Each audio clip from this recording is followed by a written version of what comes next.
आने वाले 8 से 10 मिनट के इस छोटे से वीडियो में मैं आपको इस पर्टिकुलर यामाहा FZS V3 के बारे में बताने वाला हूँ। कुछ ऐसी प्रैक्टिकल बातें जिससे आपको ये ज़रूर पता चल जाएगा कि इस गाड़ी को खरीदना आपके लिए कितना सेंसेबल साबित हो सकता है। Hello and welcome to Ask Auto Guru. सबसे पहले अगर मैं बात करूं इस गाड़ी के इंजन की, तो यहां पे आपको 149 सीसी का air cooled 4 stroke SOHC 2 valve BS6 engine मिल रहा है। ऑफकोर्स ये FI इंजन है। यहां पे आपको सेल्फ स्टार्ट का ऑप्शन मिल जाता है, किक का कोई भी ऑप्शन नहीं है, और यहां पे 5 स्पीड का मैनुअल गियरबॉक्स आपको मिलता है। ये जो इंजन है मैक्स पावर प्रोड्यूस करता है 12.4 PS की, और वही मैक्स टॉर्क 13.3 Nm की। और ये जो इंजन है ये अंडर स्क्वायर इंजन है। अंडर स्क्वायर इंजन इसलिए क्योंकि इसकी बोर वैल्यू 57.3 mm के मुकाबले जो स्ट्रोक वैल्यू है वो 57.9 mm है। इस तरह के इंजन के अपने ही कुछ फायदे होते हैं। एक्सेलरेशन काफ़ी जल्दी होता है और इसीलिए इसका कंप्रेशन रेशियो 9.6:1 रखा गया है, जो कि काफ़ी अच्छा कैलकुलेशन बन करके आता है। इस तरह के इंजन में आपको टॉप एंड परफॉर्मेंस काफ़ी अच्छा मिलता है। इस तरह के इंजन में आपको इनिशियल पिकअप काफ़ी अच्छा मिलता है, क्योंकि स्ट्रोक वैल्यू कहीं ना कहीं थोड़ी बहुत मैच कर रही है बोर वैल्यू के मुकाबले। तो जो पिस्टन है उसका ट्रैवल डिस्टेंस कम हो जाता है। इस वजह से इस तरह के इंजन्स को जो परफॉर्मेंस है वो काफ़ी अच्छा रहता है। ये तो हो गई इसके इंजन की बात। अगले पॉइंट पे बढ़ते हैं और बात कर लेते हैं इसके मजबूती की, इसके बिल्ड क्वालिटी की। किस तरह से है इसका कंस्ट्रक्शन।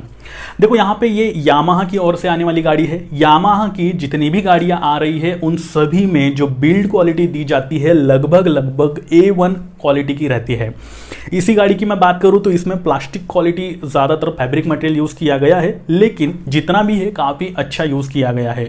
स्विचेस की quality premium fit and finishing दिलाती है। हेडलाइट की क्वालिटी, रियर लाइट की क्वालिटी, फुटरेस्ट की क्वालिटी, इनफैक्ट जो मटेरियल यहाँ पे यूज़ करा गया है, चाहे वो प्लास्टिक मटेरियल हो, चाहे वो आयरन मटेरियल हो, स्टील मटेरियल ही क्यों ना हो, क्रोम भी यहाँ पे आप देख पाओगे। बेहतरीन क्वालिटी की फिट एंड फिनिशिंग इस गाड़ी में आपको मिल रही है। बढ़ते हैं आगे और बात कर लेते हैं इस गाड़ी के पावर टू वेट रेशियो की, क्योंकि इसी वजह से आपकी गाड़ी हाईवे पर कितनी अच्छी चलेगी ये दर्शाती है। तो इस गाड़ी का जो ओवरऑल कर्व वेट है वो 135 kg का आपको मिल रहा है, और जैसे मैंने कहा कि इसकी मैक्स पावर 12.4 PS की है। अगर मैं इसका कैलकुलेशन करूं तो पावर टू वेट रेशियो जैसे आप अपनी स्क्रीन पर देख ही पा रहे हो बेहतरीन मिल रहा है।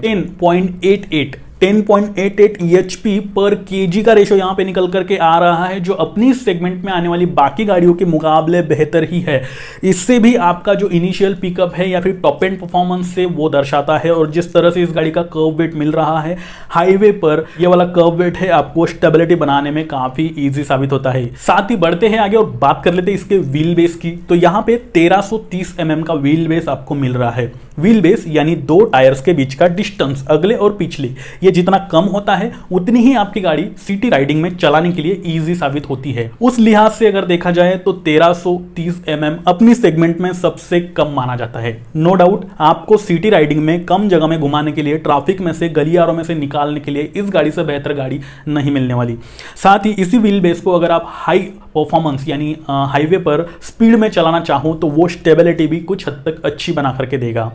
इस गाड़ी का ओवरऑल ग्राउंड क्लियरेंस 165 mm है। ज़्यादा कम तो नहीं है लेकिन ज़्यादा भी नहीं है। अगर आप इस गाड़ी को किसी ओबड़ खाबड़ रास्तों पे, खराब रास्तों पे, हिल वाले एरिया में लेकर के जाना चाहो तो रियर चांसेस है कि नीचे से कुछ लग जाए। खैर गाड़ी चाहे कोई भी हो, सबसे ज़्यादा इंपॉर्टेंट पार्ट होता है उसका, वो है इसकी सीटिंग अरेंजमेंट। इस गाड़ी में भी आपको कुछ इसी तरह की सीटिंग पोजीशन देखने को मिल रही है। ओवरऑल सीट हाइट आपको 790 mm की मिल रही है, और यहाँ पे ये पूरी तरह से सिंगल सीट है।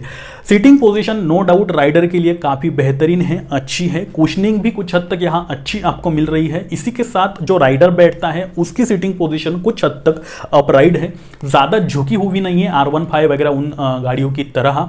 तो लॉन्ग राइड के दौरान आप अच्छे से यहाँ पे बैठ पाओगे। आपकी हाइट अगर 5.5 फीट है तो आप इस गाड़ी को आराम से चला सकते हो। उससे थोड़ी कम है तो दिक्कतें शायद आ सकती है।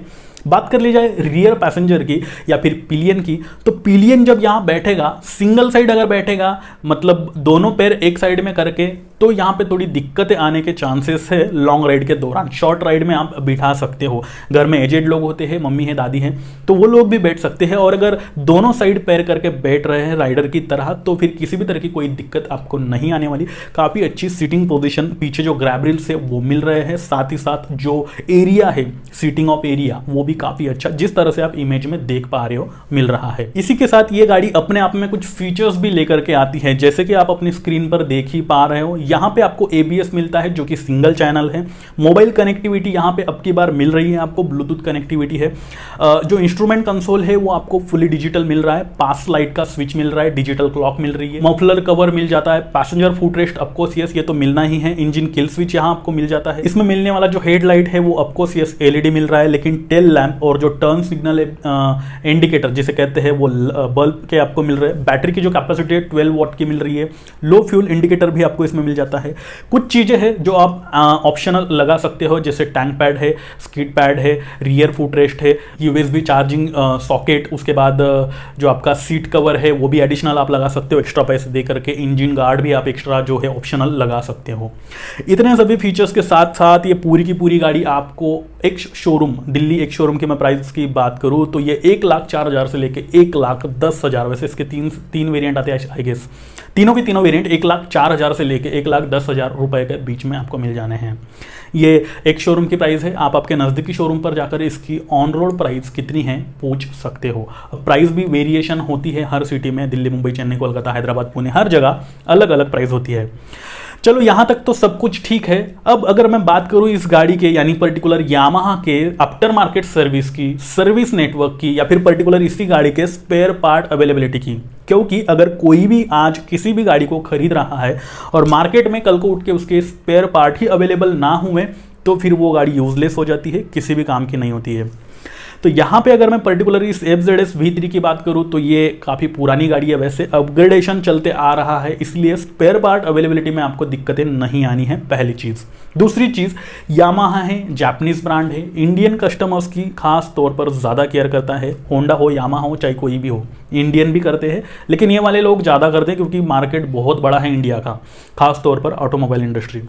तो उस लिहाज से देखा जाए तो आपको service centre, after market service, spare part availability, इस चीज़ में दिक्कतें नहीं आने वाली। अगर आप बहुत ही ज़्यादा गांव खेड़े में रह रहे हो, रूरल एरिया में रह रहे हो, तो शायद वहां पे आपको स्पेयर पार्ट अवेलेबिलिटी की दिक्कतें आ सकती है। इसके बाद आइए बढ़ते हैं मोरल पे। क्या ये गाड़ी आपके लिए बनी है?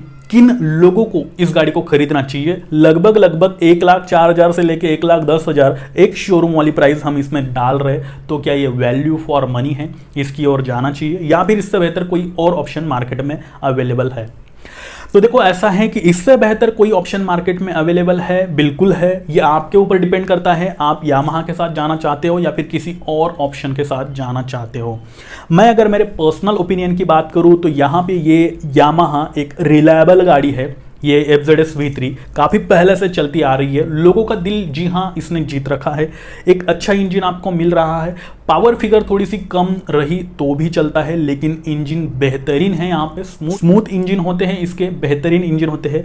परफॉर्मेंस भी काफ़ी हद तक अच्छा होता है। लो मेंटेनेंस गाड़ी अभी यामाहा की गाड़ियों को अक्सर कहा जाता है। माइलेज कुछ हद तक आपको कम मिल सकता है, ये डिपेंड करता है आप लोगों के राइडिंग स्किल पर। 45-50 नियर अबाउट इतना मिल सकता है। अगर आप एक कॉलेज गोइंग स्टूडेंट हो, आपको ज़्यादा फंकी बाइक पसंद नहीं है, डिसेंट लुक चाहिए आपको, एक थोड़ा सा स्पोर्टी लुक चाहिए आपको, आपका अक्सर सिटी में चलाना होता है, आपका ज़्यादा लॉन्ग राइड नहीं होता है, कभी कभार होता है 500, 600, 800 किलोमीटर, ऐसा अगर आपका पर्पस है तो डेफिनेटली आप इस गाड़ी की ओर अपना रुख मोड़ सकते हो। अदरवाइज इसके ऊपर एक जल्द ही कंपैरिजन वीडियो आने वाला है, इसके कॉम्पिटिटर्स कौन से हैं। खैर, अगर आपको इसी तरह के प्रैक्टिकल एनालिसिस, प्रैक्टिकल रिव्यूज पसंद आते हैं, साथ ही साथ अगर आप चाहते हो कि आपके कार और बाइक से रिलेटेड सभी सवालों के जवाब आपको एक ही चैनल पर अवेलेबल हो जाए, तो ये चैनल सिर्फ आपके लिए है, इसे सब्सक्राइब करना ना भूलें। साथ ही अगर अभी भी आपने मुझे इंस्टा, ट्विटर, फेसबुक पर फॉलो नहीं कर रखा है तो वहां पर जाकर आप मुझे फॉलो करके आपकी दुविधाएं पूछ सकते हो। कोई कमेंट ऐसी रहेगी जिसके ऊपर पर्टिकुलर एक वीडियो बना जा सकता है, तो उसे मैं यहां पर प्रेजेंट करके उसके ऊपर in depth, in detail video जरूर बना दूंगा। जो लिंक है वो आपको डिस्क्रिप्शन में मिल जाएगी, जाकर फॉलो कर सकते हो। अब मैं चेतन पाटिल लेता हूं आपसे विदा और फिर से मिलता हूं ऐसे ही किसी नए इंटरेस्टिंग वीडियो के साथ। तब तक के लिए नमस्कार।